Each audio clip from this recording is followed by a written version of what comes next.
This is Dorothy back again. I'm with Scrapbooking, and I am going to show you the Cherish paper. This is the first project one of the scrapbooking workshop, and I will give you, this is a preview, and then I will go through how I put it together. So don't forget, if you haven't subscribed, please subscribe, and you can see how to put all of these wonderful scrapbooking pages together for your layouts. This beautiful paper is just almost neutral with what it can go with. So it's really just soft and subtle colors that will work beautifully with most any pictures. It would even be good for vintage pictures. Okay, I'm showing you the pieces that you get in the workshop. You get the photo placeholders, you get die cuts, little separate die cuts. This is the instructions for the cutting guide and extra pieces that you're going to need as far as inks and blocks and what have you for stamping. The instructions show you exactly how and where to put all the pieces that you cut. You get instructions, added instructions on how to put it together, and tips on how to do different techniques that might be new to you or not, but they'll give you an idea or a refresher on how to do things. All of our papers are two-sided, which is what I'm showing you, and you get a 1/2-inch zip strip at the top of the background and texture papers, which just means those are the printed papers. So here we've got this beautiful periwinkle color, and then you've got this stripped paper, striped, and we're going to be cutting up a bunch of those. Here's some more die cuts. Then we've got big die cuts that have a big pretty wreath there and some lattice work, really beautiful die cuts. We're going to be using the wreath.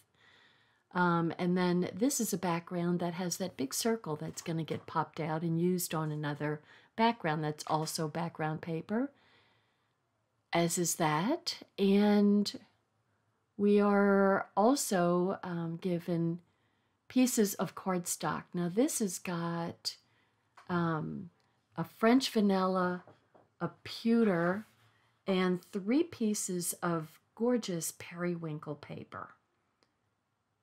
I think it's pewter. It might be mink. I bet it's mink. Pewter, I think, is darker.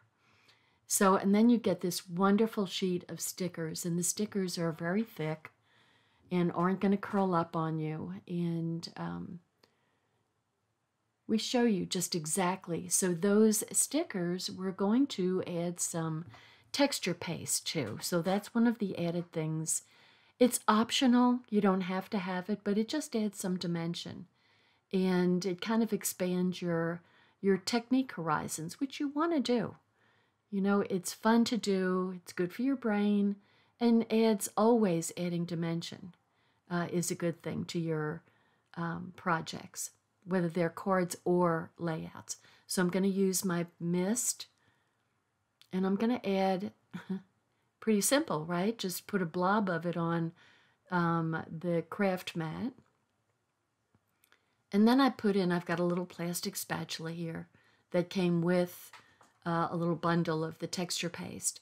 And I'm just mixing the texture paste with the color. Of course, you can do this with any color. You can add as much color as you want or as little color as you want. And then I'm going to use the texture, what is that, a spatula, to add the texture paste onto this big pretty flower. So it just adds some thick dimension on the inside. It kind of makes it look like it's got a lot more depth to it. So in the texture paste is workable for a while. So if you put some, like I have some going over on the yellow center part of the flower, I can come back and scrape that off even after several minutes. So I'm just trying to feather my texture paste out so it goes out into a very light edge. Then I'm going to wipe off because I've got the green on there. So I'm going to add some white texture paste down here and just kind of work it. Mine is nice and soft. It was a brand new jar. And I'm going to just put some on the inside of the lighter flowers there. So those are probably shortbread is the color. Kind of a light yellow. Pretty. Of course, I love shortbread. I'd love to have a piece right now. Shortbread cookie. So I'm adding it onto various flowers just to add a little bit of dimension. And to tell you the truth, with the white, the color behind it comes through. So it just kind of, you know, unless you want to darken it like we did with the mist, this color just kind of shows through the white. I guess because I'm putting it on so thin. So, and it just kind of shows you to put it on these various flowers on your sticker sheet. And then you can set it aside while you're putting the rest of it together.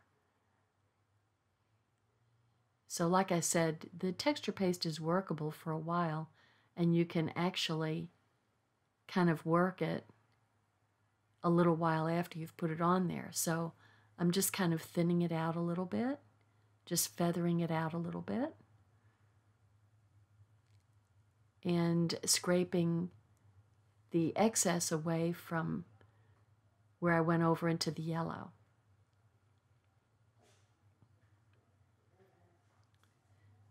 So there we are. I'm going to set that aside and let it dry. So the first background is that green with tone-on-tone stripes. So that is sage. Now, I'll tell you on the zip strips, on the back of the zip strips, it gives you all the colors that you're working with the kit. So if you need to kind of refer back to what color it was, it will show you on that zip strip. So I'm just following the instructions and using my T-square there. Everything you see me using here is available on dorothy.closetomyheart.com, down there on the left-hand corner. So I will tell you right now that at the end of this video, I show you where I missed a sticker. And that should be actually going on top of the wide piece and before you put the scallop on. Completely missed that. And it's on the sticker sheet. So it's identical to this little strip that I cut from the paper that has a little stitched line going down the center of it. So there you see the colors that are in this kit. And so we're using our zip strip. I always like it when we use our zip strips. Otherwise, you know, you have these pieces of paper, not too sure what to do with. So now we're using the flip side of the big floral paper. So we're using the tiny floral. And then we're going to put 2 4x6, except they're like 4.5 by 6.5 or 4.25 by 6.25 pieces down that are going to be the photo backgrounds. So it also shows you that it's going about 1 3/4 down and about 1.5 inches over. All the particular pieces of instructions are in your on the instruction sheet. So here's the photo mat, so you get kind of an idea of what it's going to look like. So you can either use these or not use them. You can use them to just have a place to put your 4x6 picture, which is just fine, and cover it up. You can take them off. I don't put a whole lot of adhesive on the backs of my photo mount, so I can pull them off if I want to. Or if you want to keep them, you could even cut your 4x6 a little bit smaller, and then you would have a white edge. So it's totally up to you. So now I'm making a little banner cut kind of dovetail. So the thing to do that's super easy is just take a cut up the center of the piece, kind of eyeball it, and then make a 45 from the corner to the end point of the middle cut. And you've got it. And the more you do this, the easier it gets, and you can really probably get a very good center of your paper. You'd be surprised. So I'm going to go ahead and put my banner. I'm going to put take a little bit of the tack off. I wasn't thinking. So I'm using my anti-static pouch to kind of cover up the adhesive so I can slip the pictures underneath. So, you know, I probably messed up here and used one of the wrong, not that it really makes much of a difference, but I'm not exactly sure which one I misused, but I was kind of short some flowers on the third layout. So this little strip goes coming out of the center. We're going to put a big flower in the center. And there's another one of those that's going to go right there. So we have two same stickers that are going to come out of the big center. And so this, of course, is the big flower that gets put in the center, the one that we added the dimension to. And you can see how much depth there is to that flower now. To add more depth, I'm going to pop it up.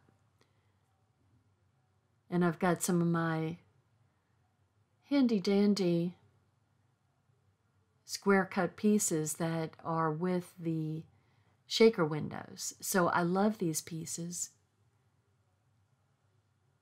And I'm just going to put, you can use those for extras after you use your shaker window, but I'm going to break into my shaker window and use them anyway. So there's the center.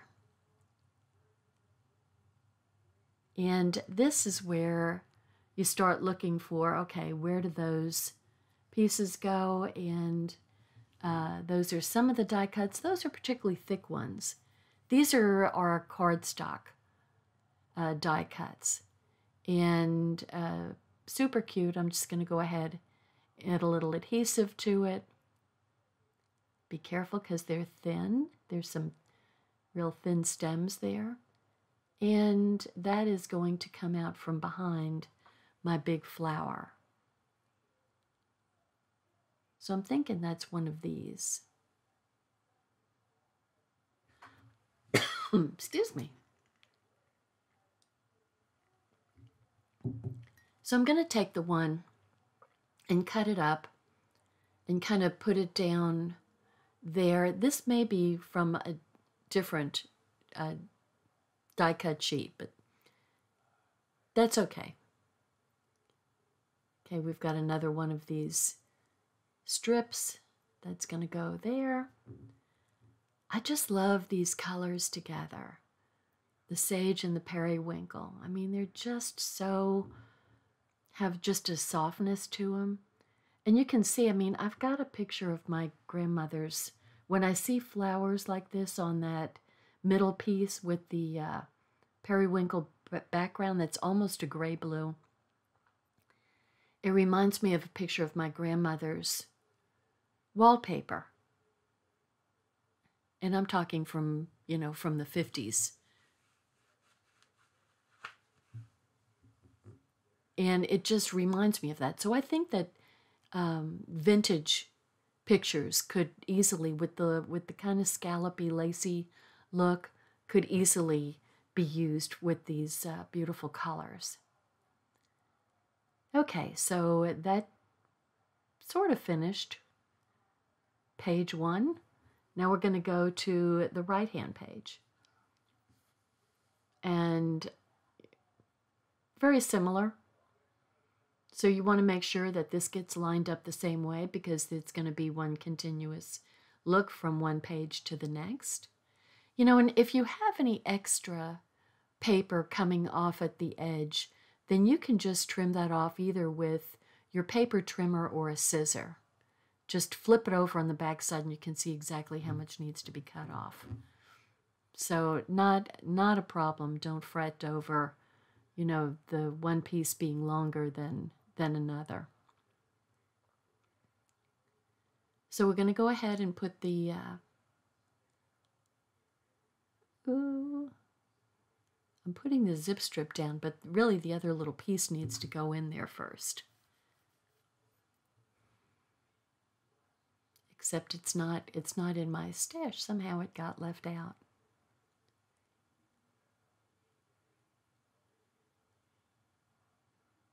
Clearly I'm not thinking. So this is going over by about a ½ an inch from the right-hand side. And that is going to take 3 3x4 horizontal pictures.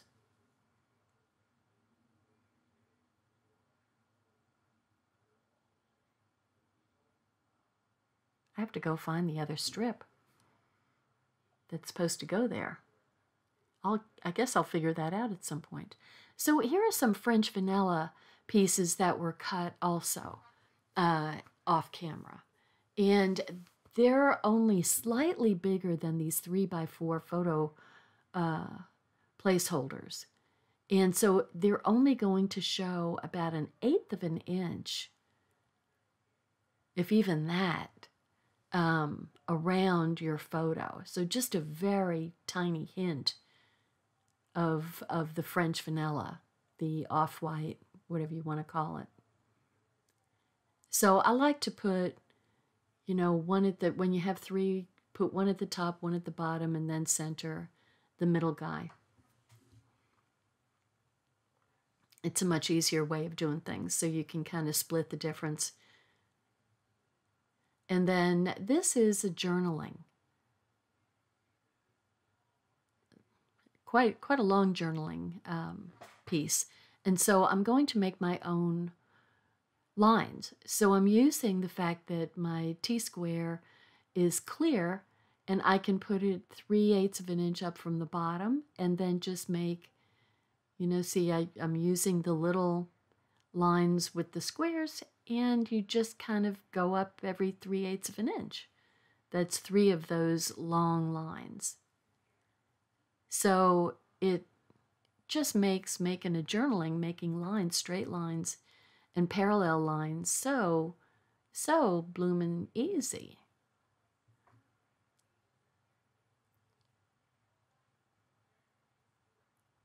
So we're working our way up. I never have that much to say when I'm journaling. I better find some really interesting pictures to have a story with them. So, but what you want to put, you know, when I was in the 5th grade, the teacher, Mrs. Kane, taught us about writing newspaper articles. We were doing a newspaper about the Civil War. And so we all had to write newspaper articles about various battles. And she taught us about how you have to have the basic information of who, what, where, when, why, and how. So when you're putting your journaling together, kind of be thinking of those. So it's, you want your when and where, that's the easiest thing. So you've got your date and you've got your place. So that's two of them out of the way. Okay, I'm putting some anti-static pouch on the back side of the sticker so that I can slip, takes the tackiness away, I can slip the pictures underneath it.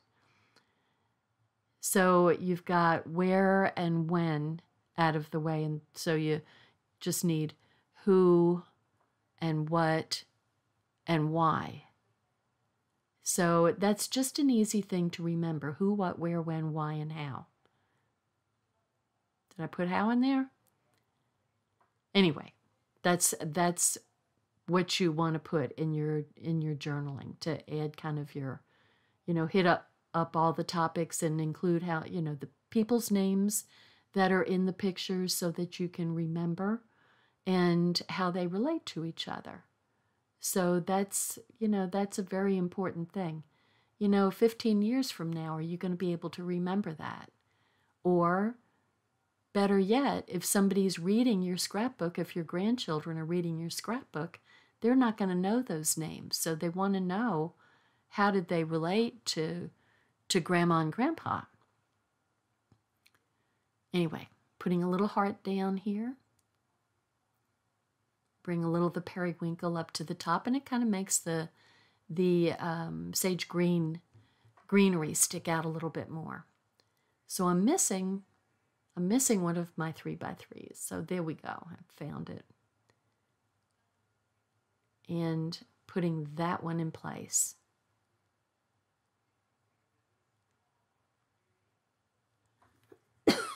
Excuse me.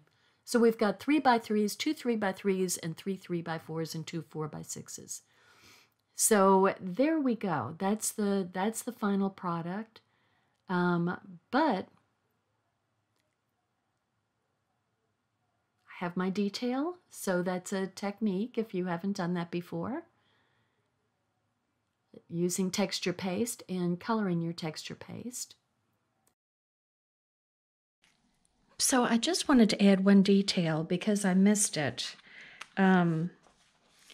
So there was this strip and this strip were part of the paper that had all the different stripes on it. This piece up here is a border sticker from the border sheet. So it's part of this. So there were 2 of those borders right here.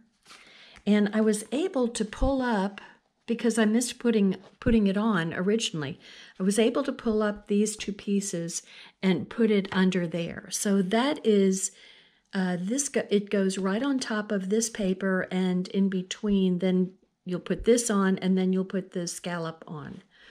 So there's that. And then I did the same thing over here, where I put this. I couldn't pull this up, but I could put it here, and I did put it partially over here. I just made a little cut and put one under there. It doesn't matter that there isn't a continuous line of it. So that's why I have the extra piece. But I just wanted to show you that because I missed it in doing the original layout. So thank you. Thanks so much for watching, and don't forget to subscribe to my channel. I appreciate it. Bye-bye. Hi, I'm Dorothy Smith. Thanks for watching my video, and please subscribe to my YouTube channel and learn along with me. Thanks. Bye-bye.